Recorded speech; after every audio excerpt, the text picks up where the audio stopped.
কি করেছো বলো, মুখ ভর্তি করে বসে আছো কি জন্য বলো এবার। তোমাকে তো আমি বললাম যে টেবিলের উপর রয়েছে।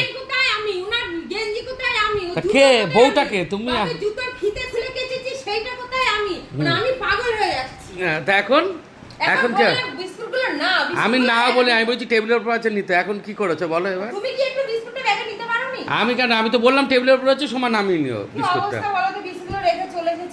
সব কিছু আমার আর ভালো লাগে না। আমার গামছাটা কথা বলেনি, গামছাটা নিতে বলেনি, গামছাটা নিতে বলেনি।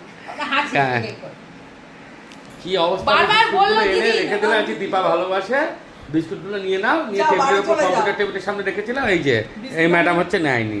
আরে বাবা তুমি কেন ব্যাগের মধ্যে রাখনি? কম্পিউটার টেবিলে কম্পিউটার খাবে, বিস্কুটগুলো গুছিয়ে ব্যাগের সামনে রাখলেও তো আমি ভরে নিতে পারি।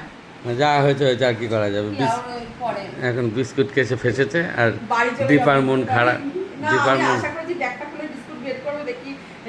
আর আমরা তো যেখানে যাই আমাদের যেহেতু বিস্কুটের ব্যবসা, একটা দুটো হলো নিয়ে যাওয়ার চেষ্টা করি। আমি ভিডিওতে বললাম কি রে হনুমানের পাউরুটি দিচ্ছিস, যার জন্য মনে করিয়ে দিল। আর এই কি অবস্থা, তুই তো বলবি দিদি আরো বলতে হবে কেন, আমি তো নিয়েছিলাম। আমরা তো নিয়েছিলাম। পুরো মনে লাগে না।